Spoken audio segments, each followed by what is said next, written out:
دنیا بھر میں قبلہ اول بیت المقدس کے معاملے کو لے کر ایک عجیب ماحول پیدا ہو چکا ہے۔ دنیا دو دھڑوں میں تبدیل ہے آج، اور یقیناً کیوں نہ اثر کرے کہ میرے آقا صلی اللہ تعالی علیہ وسلم نے ارشاد فرمایا، بیت المقدس جس زمین پر آباد ہے، حضور پاک صلی اللہ علیہ وسلم کے فرمان علی شان کا مفہوم ہے سید البقاع، یعنی زمین کا جو سردار علاقہ ہے وہ بیت المقدس کا علاقہ ہے۔ مسجد اقصی جہاں پر آباد ہے اس کو سید البقاع کہا گیا ہے، اور یہ بھی روایت میں ملتا ہے سید الصخرہ، گنبدوں میں اگر کوئی سردار گنبد ہے تو وہ بیت المقدس کے لیے کہا گیا ہے۔ اور قرآن نے یہ فرمایا الذی بارکنا حولہ، مسجد اقصی کے متعلق فرماتا ہے رب تعالیٰ کہ وہ مسجد اقصی جس کے ارد گرد ہم نے برکتیں رکھی، لنریہ من آیاتنا، تاکہ ہم اپنی نشانیاں انہیں دکھائیں۔ تو یہ اللہ تبارک و تعالیٰ کی اس مقدس سرزمین جس کو ارض مقدس کہا گیا ہے، نام ہی میں مقدس موجود ہے، اور یہ آج سے نہیں بلکہ روایت میں ہے خانہ کعبہ کی تعمیر کے فوراً بعد حضرت ابراہیم علیہ السلام نے بیت المقدس کی تعمیر فرمائی، اور ہزاروں انبیاء اکرام علیہ السلام کا وہ قبلہ رہا، اور وہ ان کی مرکز عبادت بھی رہا، اور ایک نہیں تقریباً 30,000 کے قریب انبیاء اکرام علیہ السلام مسجد اقصی کے ارد گرد دفن ہیں، آرام فرمائیں۔ جہاں اللہ کا ایک ولی دفن ہوتا ہے وہ برکت کی جگہ ہے، اور جہاں 30,000 نبی دفن ہو، اور وہ بھی اولو العزم پیغمبر حضرت ابراہیم علیہ السلام، حضرت اسحاق علیہ السلام، حضرت یعقوب علیہ السلام، حضرت موسیٰ علیہ السلام، حضرت زکریا علیہ السلام، یہ سب وہ انبیاء اکرام علیہ السلام ہیں جو رسولان اعظام بھی ہیں، شریعت والے ہیں۔ یہ سب بیت المقدس کے ارد گرد ہیں۔ یہاں پر کچھ بھی اثر ہونا پوری دنیا پر بھی اس کا اثر پڑتا ہے، اور آج ہم دیکھ رہے ہیں جو حالات پوری دنیا میں پیدا ہوئے ہیں، اور چاہے وہ یورپ ہو کہ امریکہ ہو، افریقہ ہو کہ رشیا ہو، عرب ممالک ہوں کہ ہند ہو، ان سب کو کچھ نہ کچھ کہنے کی آج ضرورت پیش آ رہی ہے۔ کیوں؟ اس لیے کہ وہ ایسا سینٹر ہے، ایسا تقدس ہے وہاں پر جس میں پوری دنیا انوالو ہو ہی جاتی ہے، اور برسوں سے لے کر وہ جنگ کا میدان رہا، اور حضور پاک صلی اللہ تعالیٰ علیہ وسلم نے بیت المقدس کے لیے کیا فرمایا؟ صحابہ نے جب اس زمین کے بارے میں پوچھا تو میرے آقا نے فرمایا وہ حشر و نشر کی جگہ ہے، حشر و نشر کی جگہ ہے، یعنی قیامت کے قریب سارے لوگوں کو ادھر ہی ہانک دیا جائے گا، اور قیامت وہیں آنی ہے۔ حشر و نشر کی جگہ ہے، حضور پاک صلی اللہ تعالیٰ علیہ وسلم نے فرمایا، اور فرماتے ہیں میرے آقا ہو سکے تو تم جا کر اس میں نماز پڑھ لو، اس لیے کہ اس کی ایک نماز دوسری مسجدوں کی 1000 نمازوں سے افضل ہے۔ یہ مسجد اقصی کے متعلق میرے آقا صلی اللہ علیہ وسلم کا فرمان عالی شان ہے۔ پھر صحابہ اکرام نے پوچھا کہ اگر کوئی جا نہ سکے میرے آقا بیت المقدس اور نماز پڑھنے کی اس کو استطاعت نہ ہو وہاں جا کر، تو کیا کرے؟ حضور اکرم صلی اللہ علیہ وسلم نے فرمایا کم از کم تیل کا ہدیہ تو بھیج دے تاکہ وہاں چراغ جلانے کے کام آئے۔ یہ حدیث پاک میں ابن ماجہ کی حدیث ہے۔ نبی کریم صلی اللہ تعالیٰ علیہ وسلم کے اس فرمان علی شان کے مطابق میں آج آپ تمامی حضرات سے یہ گفتگو کرنا چاہوں گا کہ میرے عزیزوں، یہ صرف فلسطین اور اسرائیل کا مسئلہ نہیں ہے، یہ اسلام اور کفر کا مسئلہ ہے، اور پوری دنیا کے لیے، پوری دنیا کے لیے اگر وہ حقیقت کی نگاہیں رکھتی ہیں، چاہے وہ کسی بھی قوم سے وابستہ ہو، چاہے وہ کوئی بھی دین اور دھرم سے تعلق رکھتے ہوں، میں ان سے کہتا ہوں اگر اینک تمہارے اوپر جھوٹ کی نہیں پڑی ہے تو آنکھیں کھول کر دیکھ لو ظلم اور بربریت کس جگہ ہے اور حق کے لیے لڑنے والے کون ہیں۔ یہ ہر ایک منصف مزاج آدمی بھی آج پہچان سکتا ہے کہ کہ کون نہتہ مارا جا رہا ہے اور کون سپر پاور طاقت پر کھڑے ہو کر اپنے مظلوم ہونے کا دعویٰ کر رہا ہے۔ ہر دنیا کا انصاف پسند آدمی آج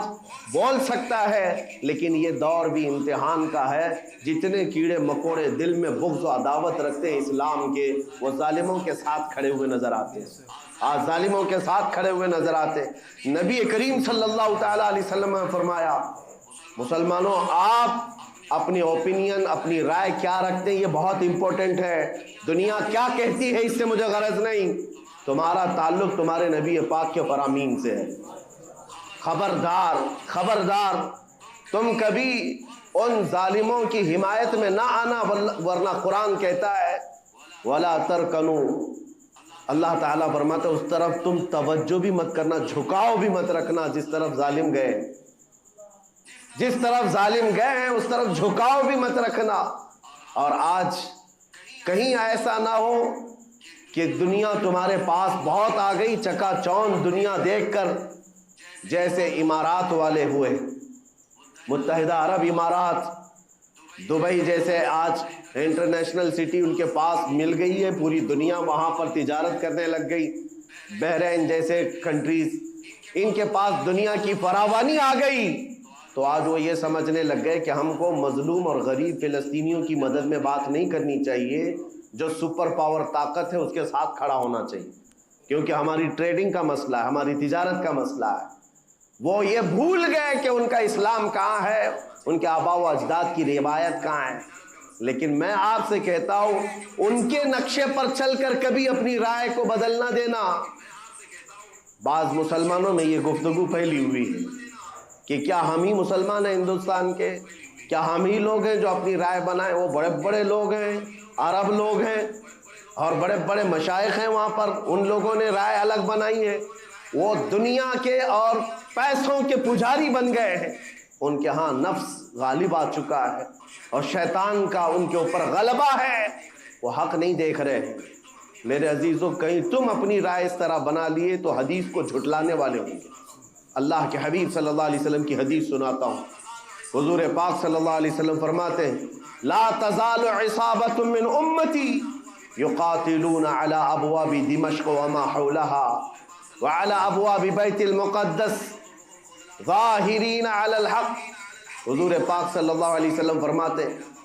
لا یضرهم خذلان من خذلهم ظاہرین علی الحق الى ان تقوم الساعہ۔ میرے آقا فرماتے ہیں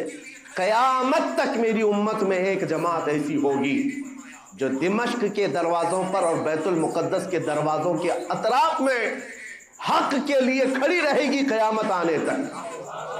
اور حضور پاک نے یہ بھی فرمایا، میرے آقا مخبر صادق صلی اللہ علیہ وسلم کے فرمان آج ہم اپنی آنکھوں سے دیکھ رہے ہیں۔ حضور فرماتے لا یضرهم خذلان من خذلهم، میرے آقا فرماتے ہیں دنیا کے بڑے بڑے دھوکہ دینے والوں کا دھوکہ انہیں کچھ اثر نہیں کرے گا، انہیں کوئی نقصان نہیں پہنچائے گا۔ آج بڑے بڑے پیٹروٹ میزائل داغ کر کے اگر وہاں کے علاقوں کو ختم کرنے کا دعویٰ کر رہے ہیں تو مجھے میرے نبی کے فرمان پر یقین ہے یہ کبھی نہیں ہو سکے گا، کبھی نہیں ہو سکے گا۔ کچھ عمارتوں کے گر جانے اور کچھ بچوں کے اور کچھ لوگوں کے قتل ہو جانے کا نام یہ جیت اور فتح نہیں ہے۔ میرے عزیزو، آج ہم ان ظالموں کو دیکھ رہے ہیں جن کا دعویٰ تھا کہ دنیا میں ان سے بہتر ڈیفنس طاقت کسی کے پاس نہیں، ان سے بہتر بنکر کسی کے پاس نہیں، ان سے بہتر سائرن بجانے کی طاقت کسی کے پاس نہیں، پوری دنیا کو زہریلے ہتھیار بیچنے والی طاقتیں۔ آج ہم نے یہ بھی دیکھا ہے کہ صرف محض ایک چھوٹی سی جماعت سے ان کے ہاتھ پیر ڈھیلے نظر آتے ہیں اور ان کے جسموں میں کپ کپی نظر آتی ہے۔ پوری طاقت تمہاری ایک جگہ۔ میں ابھی چند دنوں قبل عمرہ میں تھا، جب یہ پڑھ رہا تھا کہ ایک چھوٹی سی جماعت جس کو پوری انٹرنیشنل دنیا مل کر کے آتنکواد گھوشت کرتی ہے، امریکہ ہو، یو کے ہو اور دوسری بہت ساری طاقتیں، وہاں پر فلسطینیوں کی حمایت میں لڑنے والے ان